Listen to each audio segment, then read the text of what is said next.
agora estávamos a contar os minutos para o Visto Fora. A boa notícia começa agora mesmo a análise da atualidade com Olivier Bonamici, Begonha Inigas e o nosso Sérgio Costa a moderar a conversa. Olá, Bom dia a viva. todos. Bom dia. Bom dia. Muito bom dia. Isto é outro Está-me a festival. ouvir bem? Sim, desde Vigo. Bom dia a todos. Isto é um festival, mas é festival de análise. Mas, como já perceberam, o Olivier está em Lisboa, a Begonha está em Vigo. Não usaram nenhum transporte TVDE esta semana, porque esta manhã, porque estão em greve. Hoje vai ser mais difícil apanhar um transporte através das plataformas digitais. Não sei se vocês usam com alguma frequência. Eu costumo utilizar e usar para ir à Renascença e muitos dos motoristas destes transportes são ouvintes do nosso programa. Muito Portanto, ainda que hoje estão de greve, os cumprimento, porque realmente acho que o serviço que eles fazem é muito importante e melhoram muito o transporte público com eles. Mas muitas vezes não percebemos bem as condições laborais em que muitos destes trabalhadores é verdade. seguem fazem a sua vida. Olivier, não sei se costumas utilizar. Muito mesmo. Eu também entendo perfeitamente as dificuldades dos trabalhadores. A única dificuldade que eu tenho são as pessoas que não entendem o que é que eu digo quando estou num TVDE. Não, mas falando da série, é normal esta situação que pessoas que não falam na língua portuguesa minimamente não é normal, mas que eu como eu também falo mal a língua, assim, somos dois. Mas você imagina, mas praticamos inglês.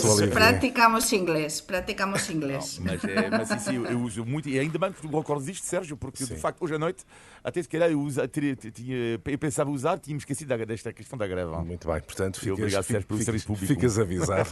Vamos então para a análise dos temas da semana. O Visto Fora é uma parceria Renascença, Euronet, Europeia de Rádios. Euronet Plus. Já tem uma idade considerável. A NATO faz 75 anos, num momento particularmente delicado, com a guerra na Ucrânia.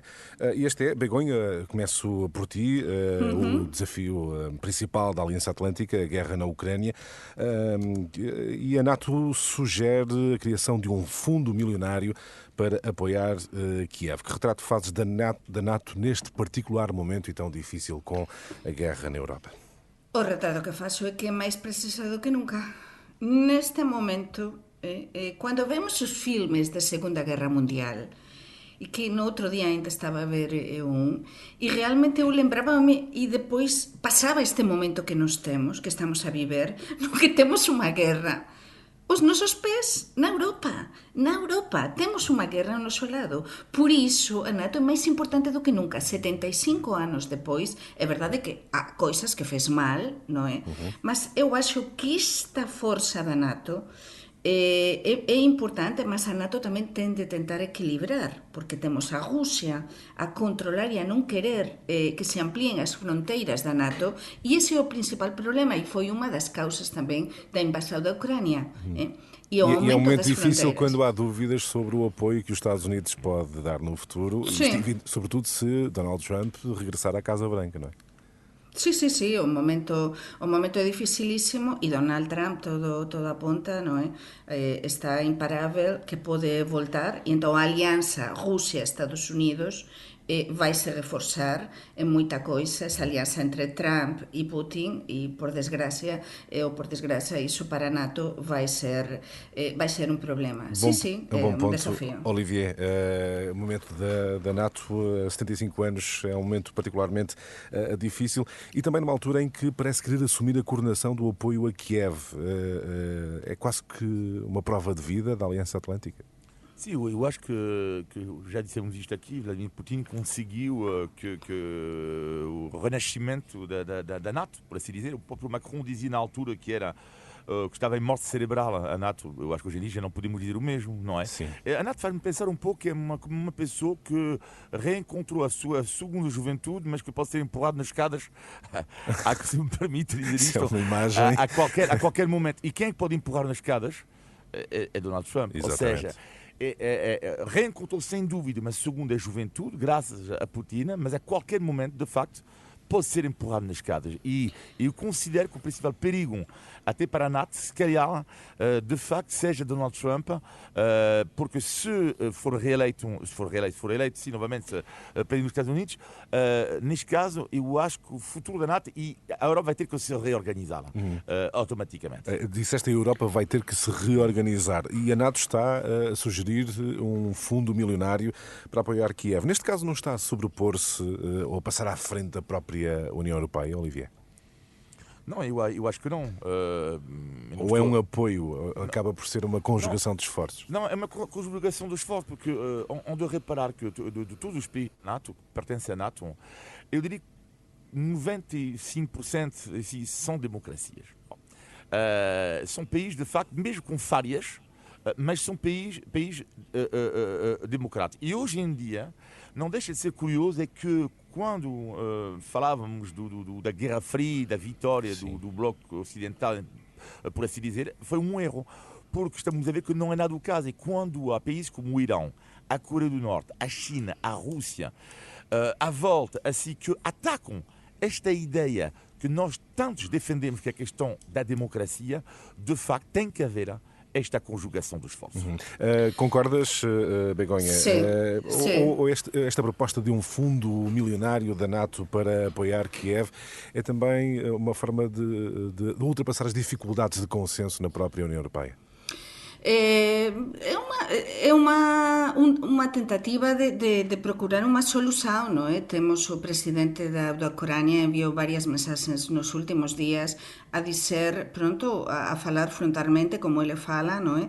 Que sem mais ajudas ele não consegue ultrapassar a situação e ganhar a guerra. E eu aqui recomendava também aos nossos ouvintes, estive a ler bastante estes últimos dias sobre estes 75 anos da NATO e recomendava duas coisas. Em Bruxelas está neste momento, preparouse unha exposición sobre o denominado Tratado de Washington, non é? Que pelo que se creou realmente a NATO, non é? Como que se creou há 75 anos, e eu acho que é moito importante, máis do que nunca, coñecer a historia para non repetir os mesmos erros, non é? E é máis do que nunca importante ver determinados filmes, ver este tipo de exposições para ver, como dixía Olivier, isto é como un novo fôlego para a NATO, porque é moito importante, mas é importante non só pelo envío destes fundos agora a Ucrânia, sino pelo propio papel defensivo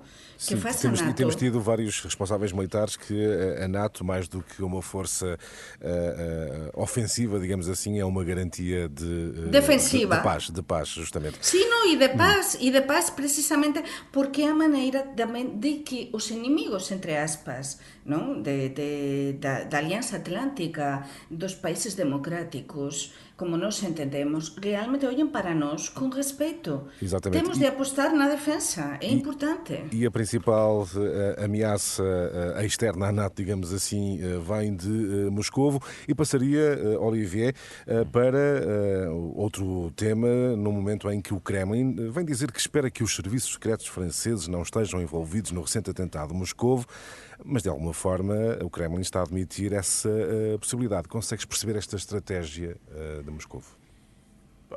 O regime russo vive num mundo paralelo. Portanto, é uma espécie de mundo paralelo que é tão surreal, mas enfim. Aliás, vi esta manhã que eles andam a estudar agora uma pista ucraniana. Sim, também.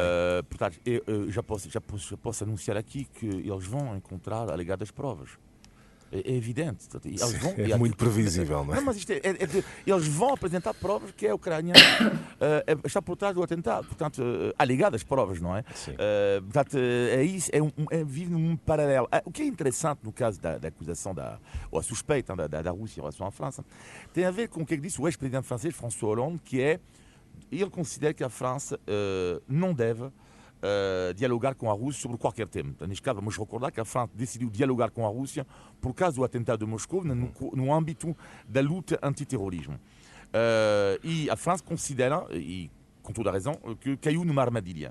Agora, daí o debate que eu acho que é interessante, que é levantado por François Hollande, a França deve ou não dialogar com a Rússia, mesmo sobre qualquer tema, tendo em conta toda a paranoia que há no caso do regime russo, é uma boa pergunta. Begonha, como é que lês esta suspeita lançada não só sobre alegado envolvimento da Ucrânia, que era previsível, mas também o Kremlin a falar de dizer que espera que os serviços secretos franceses não estejam envolvidos no atentado a Moscou? Que leitura é que faz?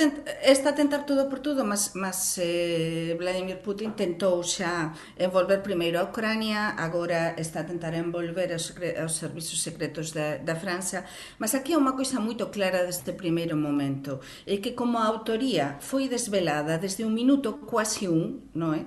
E foi desvelada dúas veces en dois comunicados moito claros, para Vladimir Putin, por moito que ele tente agora envolver os servizos secretos da França, e ele vai tentar, eu non penso e non dubidaría de máis outro comunicado da parte da autoría, porque eles querían, os autores do atentado, o Estado Islámico, querían mesmo que ficase claro que foran eles.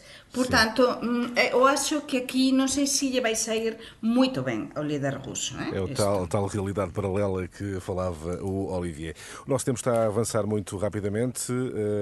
Temos ainda tempo para falarmos da detenção de Rubiales, ex-presidente da Federação Espanhola de Futebol, por alegada corrupção, alegados atos criminosos associados também a branqueamento de capitais. Olivier, tu que és um observador atento do fenómeno do futebol, corrupção sempre ligada ao futebol, deveriam as instâncias europeias assumir um papel de maior controlo desta modalidade do futebol, que é talvez a maior indústria do mundo. Sim, é óbvio, e no caso do Rubiales, de uma certa forma, já havia, lembro muito bem na altura ter comentado isto na televisão, na rádio, pouco importa, agora que havia, por trás da questão do beijo, do caso do beijo, já havia muitas suspeitas, não é, de alegada corrupção. E eu diria que até, às vezes, é terrível, mas claro que tu não podes abrir um processo contra alguém pela forma pela qual, como ele fala, mas a forma como ele falava indica uma coisa. Estás a ver? Indicava já alguma coisa. Há pessoas assim na vida que tu abres a boca e ok, não vale a pena, já entendi. Já está. Mas claro, tu não podes processar alguém só por falar assim. Claro. Não é como é óbvio. Mas já houve pessoas que diziam o dia a dia dele, a obsessão que ele tinha pelo dinheiro. E aliás, há uma coisa que marcou-me imenso, que é a conferência de imprensa, acho eu, no dia seguinte, não me recordo, e ele aumenta em direto o censura da Espanha. Ele aumenta, ainda era a Federação, presidente da Federação, sim, e a Espanha tinha ganho o Mundial, não é? E, em direto, na conferência de imprensa, ele aumenta o ordenado do homem, do selecionador. Exatamente. E lá pensa assim, já está. Uau, mostra a pessoa que ele é. Estás a ver, tipo, olha, eu tenho o dinheiro para, olha, quanto é que tu ganhas? 20 mil, olha. 40, amanhã 40, está tudo. Era um jornal espanhol que tinha escrito genial. No dia seguinte, falava do Corleone. E de facto, ele tem atitudes a Corleone. Olha, Begonha, sim, Begonha, vai-me permitir, primeiro, recomendo a todos os ouvintes da Renascença, e com certeza a vocês também, que ouçam a entrevista íntegra da Ana Pastor no Setivo da Sexta Televisão. Foi en exclusiva entrevistar o Rubiales horas antes de ele voar para España. Ele estaba na República Dominicana e esa entrevista diz todo do Rubiales. Tú falas de Corleone, non é Corleone, é Torrente. Saben o que é Torrente? Torrente é un dos personaxes, ou das personaxes máis típicas do cinema español, e esta personaxe tipo Corleone é o estilo español, mafiosillo, mullerengo, envolvido en todo tipo de casos de corruptelas, corrupção, machista, ese tipo de coisas. Entón, esa entrevista íntegra que se emitiuse íntegra na Sexta TV e encontrase nas redes sociais, en YouTube, explica moito ben como é que o Rubiales. Acho que vai mudar moito na Federação Espanhola de Futebol. Agora há eleições convocadas para dia 6 de maio. Deixa-me fazer esta pergunta, Begonha. Se, tudo bem que Rubiales já não está na Real Federação Espanhola de Futebol, sim, mas isto pode ter implicações no Mundial 2030, que será organizado por Espanha, Portugal e Marrocos? Non, eu penso que non, porque depois podemos ter un presidente, e oxalá que así sexa, que é o meu ex-colega da COPE, Carlos Herrera. Carlos Herrera, o sim. grande xornalista español, Sim. presentador e locutor de estrela do programa das mañás, Sim, da manhã, exato. da mañá da cadena COPE, ele anunciou xa há meses que ia avanzar, mas agora anunciou tamén que vai avanzar e pode gañar, imagina, un xornalista presidente E da acreditas que Real haverá uma mudança de Federação. fundo, então, também Eu na penso Federação que Espanhola? sim, Deixa-me fazer que sim. esta pergunta ao Olivier. Acreditas que poderá ter impacto Não, zero. na organização do Mundial? Não? Zero, mas zero mesmo. Não, se trata- Não haverá Olivier. nenhuma suspeita. Não, pronto, não, peraí, minha opinião, Claro. qual é o impacto? Eu digo, o impacto para o Mundial 2030, eu Zero. repito, será zero. Ah, claro, sim, Portugal sim. e Espanha e Marrocos vão organizar o Mundial. Portanto, isto não é o caso de um senhor, não é este senhor, não representa a Espanha. Portanto, ele representa sobretudo a si próprio. E antigo presidente da Federação Espanhola de Futebol, mas, claro que não muda em nada a atribuição do Mundial 2030. Em nada. Muito bem, temos que avançar a falar dos temas nacionais porque há novo governo. Vamos falar dos temas nacionais da semana. Neste Visto Fora, fica a saber também que, se é sempre a esta hora, é um programa Renascença Euronet, a rede europeia de rádios. Euronet Plus. Milano, Zagreb. Bruxelas, Sofia, Riga. Euronet Plus, a rede europeia de rádios para compreender melhor a Europa. Há de facto novo governo liderado por Luís Montenegro, tomou posse esta semana. Teve impacto a tomada de posse do governo de Luís Montenegro nos vossos países? Begonha, como é que foi acompanhado esse momento em Espanha? Moito. Teve mesmo moito impacto, xa tiña tido as eleições portuguesas, a victoria de Luís Montenegro, os resultados, tudo.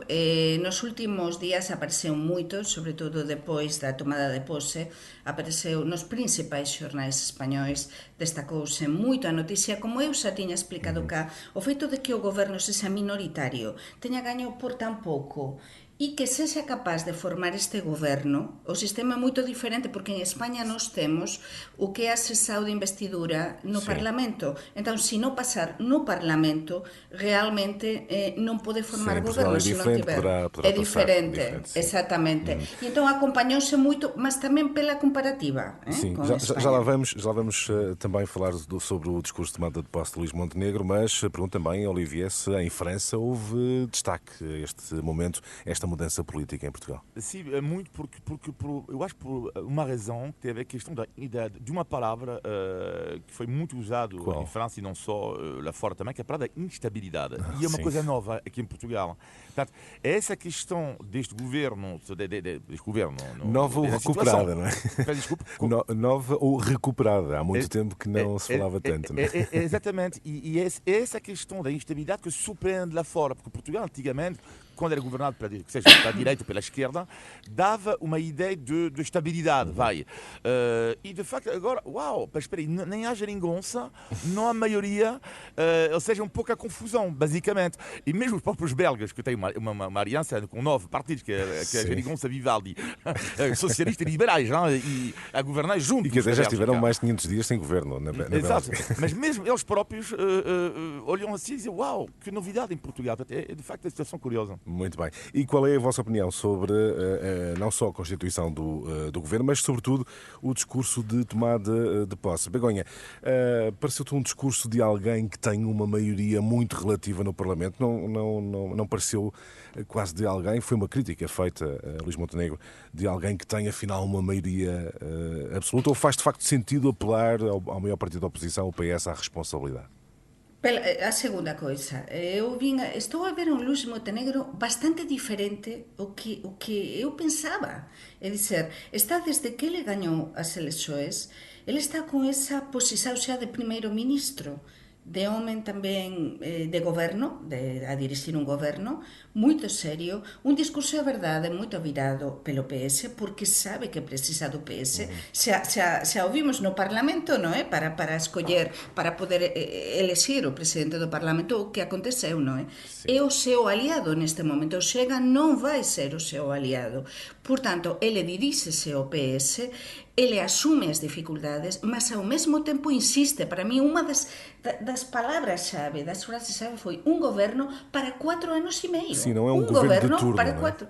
Não, exatamente, não um governo de um ano e logo se vê. Não, um governo para 4 anos e meio. E os ministros são ministros aparentemente resistentes e com bastante, uma parte política bastante importante. Olivier, como é que vês a formação do governo? Se achas que é de facto um governo consistente, como diz, e resistente, como diz a Begonha, e o que é que tu achaste do discurso de tomada de posse? Bem, o que eu achei mais interessante, eu diria mais do que a própria formação do governo, que para mim não houve nenhuma grande surpresa, é mais a questão, de facto, da atitude do Partido Socialista e também do discurso de Luís Montenegro, que é, no caso do Partido Socialista, para já dizer que eu não entendo, e aliás, lá está visto de fora, é um pouco estranho, como é que um partido não assiste, um homem não assiste à tomada de posse. Eu não entendo isto. Do teu ponto de vista, foi uma falha de Pedro Nuno Santos?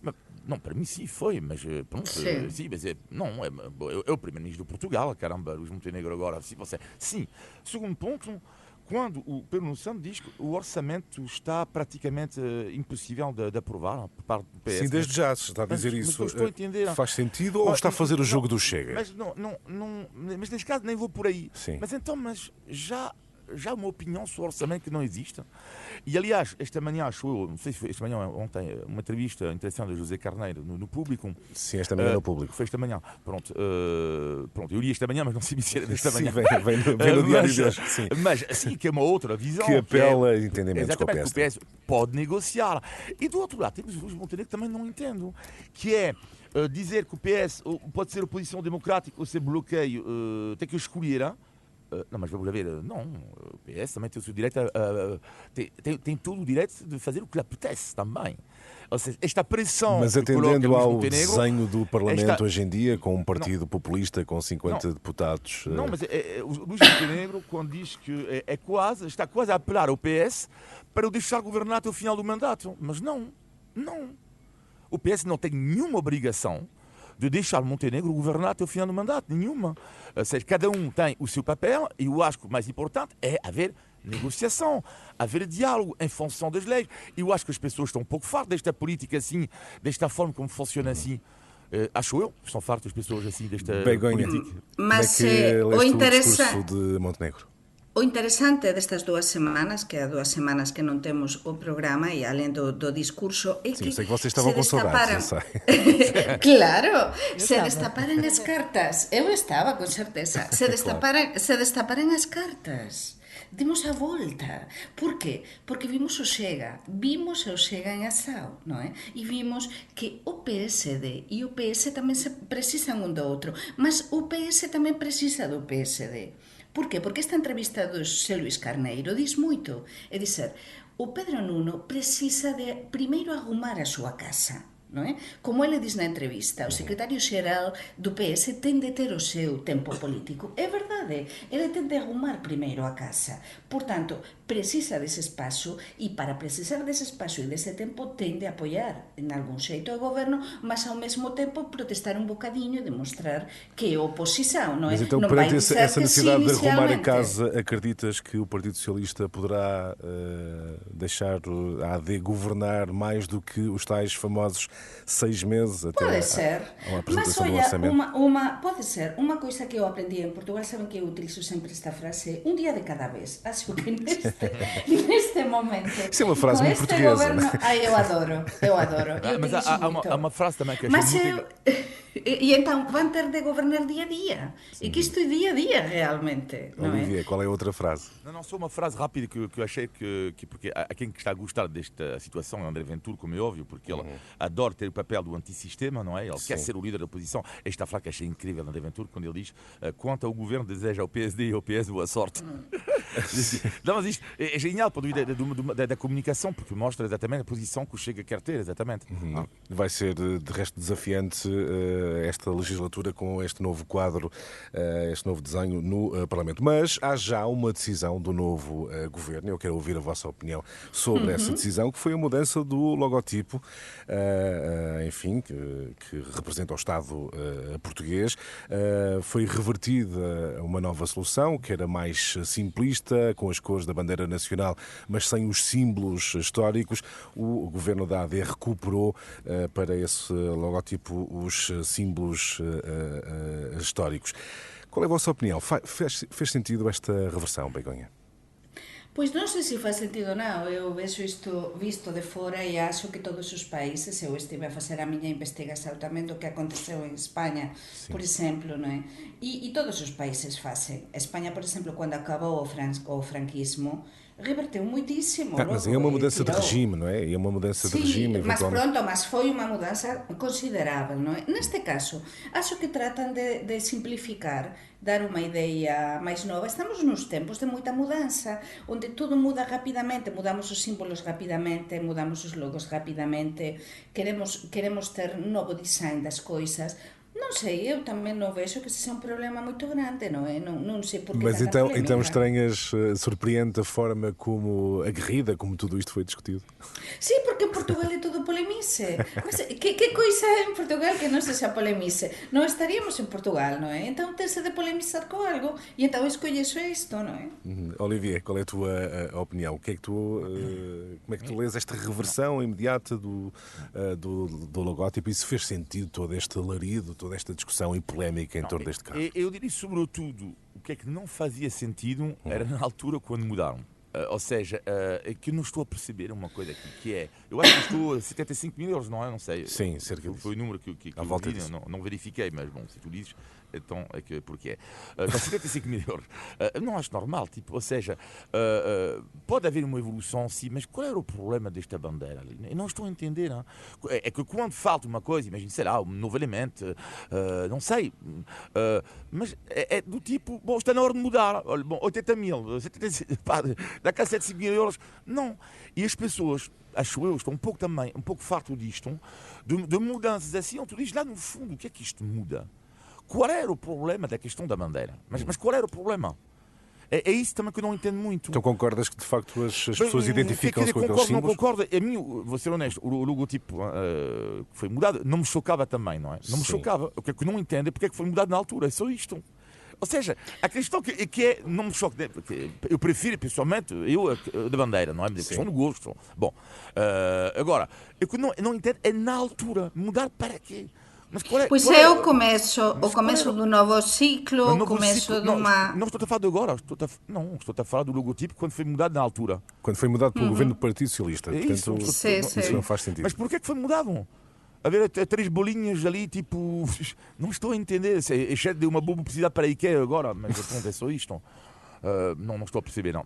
Muito bem. Nós temos ainda 2 minutos e meio. Podemos avançar para outro tema que marcou as últimas horas.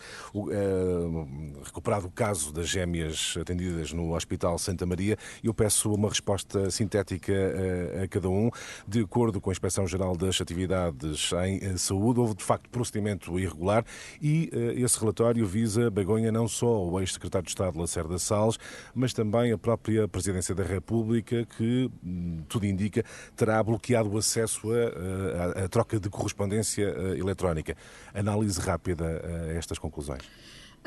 Que houve uma cunha clarísima, non é? Unha cuña, quíxese, o típico das influencias, estas semias tiñan de ser tratadas, tiñan de ser vistas o antes posible, foi un momento difícil de pandemia e pronto, houve un apresamento en todo isto por parte das institucións, as máis altas esferas políticas, para tentar que estas semias fosen tratadas o antes posible. Iso é o que se viu na investigación, non é? Mais claro, imposible. Terá que haver consequências?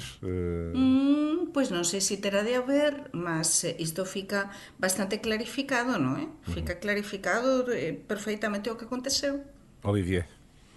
Não, eu diria que é terrível, porque são pequenos suspeitos que entram na cabeça das pessoas e sempre estamos de volta a tal questão que a história está mal contada. Isto é terrível, porque para uma democracia, como uma grande e bela democracia que é Portugal, haver estas falhas, não é? E das pessoas que consideram depois que todos os políticos estão no mesmo saco. É isso que contribui para a desconfiança na classe política. Mas é terrível, porque não é verdade. Lá está, e não é verdade, não é só em Portugal, não é verdade em França, em Espanha, não. Todos os políticos não estão no mesmo saco. Só que este tipo de notícias, depois, este tipo de suspeitas, não é? Faz crescer a desconfiança, como é óbvio. Muito bem, estamos a falar de Portugal e chegou o momento de testar os conhecimentos de Olivier Bonamici e também de Begonha Inigas sobre Portugal. Vamos a isso, Teresa. E também de quem nos ouve. Exatamente. Porque eu acho que há muita gente que vai acertar a pergunta de hoje. Índice de Tugalidade. Olivier Bonamici, Begonha Inigas, preparem-se para este Vamos mundo a de isso. Tugalidade que vem já aqui com o som e eu pergunto-vos que instrumento musical é este? Vamos só dar aqui uns segundos, o senhor está a aquecer.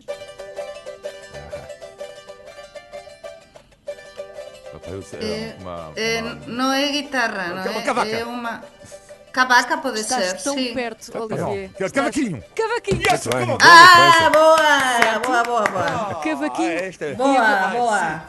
Mas calma que isto ainda não é pergunta, já acertaste. não? Mas já acertaste. Não, mas já acertaste, muito bem. Hoxe ganhaste, A Olivier. pergunta Hoxe vem- foste tu. A pergunta vem agora a seguir. O cavaquinho é originário do Minho, foi depois introduzido na cultura popular de Braga e depois levada a outras regiões, como por exemplo Madeira. E agora a pergunta, e esta é assim a pergunta. Como é que chama na Madeira? Não. Não. Que instrumento mundialmente conhecido Sim, é que claro. o cavaquinho inspirou? Claro, sim, claro, é óbvio. Oh, Eu não sei. Olivier, hoxe é o teu aquela dia. coisa lá. Pensa, Olivier, pensa. Peraí, faz lá aquela coisa Faz que lá faz isso aqui, outra vez. aquela coisa. Oh, não, mas eu não acredito. Que instrumento mundialmente conhecido Claro, é que é o óbvio. cavaquinho É óbvio. inspirou? É óbvio. Eu não sei. Que muitos. Não. Tem um nome assim engraçado, na verdade. Tens que ir até ao Pacífico. Xinguele. É quase. Vou dar a resposta certa. Ukulele. É o ukulele. Por isso, Ah, nosso boa. o nosso... Bem, Olha. mas Olivier, tu ganhavas aqui uma torradeira e tu ganhavas Pois ganhou. a montra final. É isso, era o que é o ukulele. O nosso cavaquinho inspirou o ukulele. Isto diz-se, claro que é difícil, é uma coisa também difícil de provar, mas agora sim já estamos a ouvir aqui atrás o ukulele, e esta também que é muito conhecida. Que bonito. Over the Rainbow foi o índice de atualidade desta sexta-feira. Índice de Tugalidade. Lá foi um madeirense até ao Havaí. E agora vamos saber como é que foi a vossa semana. Vamos começar pelo positivo, pelo negativo, aliás, desta semana. Begonha. Olha, pois nesta semana de tanta chuva, a semana passada, não é? Que foi sobretudo de muita chuva e começos desta semana, eu lembrei-me outra vez dos problemas que tem Lisboa por muitas obras que agora están en curso en toda a cidade, non é? Que a cidade está mesmo levantada. Viuse as chuvadas, as imaxes das chuvadas. Foran incríveis. A mí houve amigas de España que me enviaran, pensaban que eu estaba en Lisboa na Pascua, preocupadísimas con as imaxes que se difundiran a caer agua pelas ruas históricas. Acho que este é un problema moito grande que ten Lisboa. Está em curso o plano de drenagem, mas A tem ver atrasos. a já disse o solução Presidente da se Câmara. é Verdade, eficiente. As casas. Olivia, o teu negativo. O meu negativo teve a ver com uma experiência Estás a rir-te? rara que eu tive num restaurante aqui, mas ultra negativo da experiência, por isso que é raro, que fica entre, na zona, estamos a falar da costa oeste de Portugal, entre Peniche e Ericeira, não vou citar o nome nem da cidade nem do restaurante, parece simpático. Da cidade. Mas, vou dizer o que é que eu comi, que era o arroz do tamboril, não é? E de repente, a pessoa que estava comigo cheira o peixe. Cheira o peixe e digo, uau, estás super estragado. Eu digo, desculpa, pá, o cheiro de facto estava intragável. E já tinhas comido? Sim, mas pronto, um pouco, mas não faz mal. Mas o que é isto? Mas a piada do negativo nisto, que é genial, que é a empregada diz, o que eu vou falar com o cozinheiro? A empregada volta e diz assim, falei com o cozinheiro, não há problema, vocês podem cuidar outro prato, até lá tudo bem, não é? Pedimos desculpa, diz o senhor, tudo bem. No entanto, Diz ela, falei com o chefe cozinheiro e ele nos garante, vos garanto que o peixe não está nada estragado. No entanto, diz o cozinheiro, bom, o peixe não é de hoje, mas também não de ontem. Eu adorei, ou seja, a ideia, Foi honesto, o peixe honesto. não está estragado, mas dizer, bom, é verdade, sejamos honestos, o peixe não é de hoje, não é de ontem. Não é de ontem. Dá quanto tempo? É da semana passada, mas está muito, muito bom, Olivia, podemos garantir. Temos, agora vamos ao positivo desta semana, Begonha. Pois eu tamén vou falar de coisas boas de Portugal neste caso. E vou falar das aldeias históricas de Portugal. Oia, que bon! E do Alto Douro Internacional.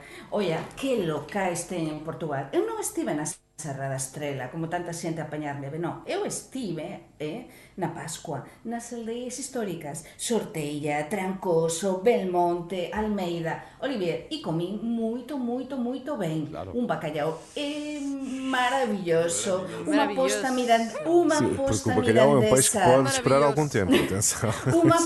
Unha posta mirandesa incrível en Miranda do Douro, un bacalhau en Guarda incrível, un polvo en Mogadouro incrível. Oia, comimos tamén.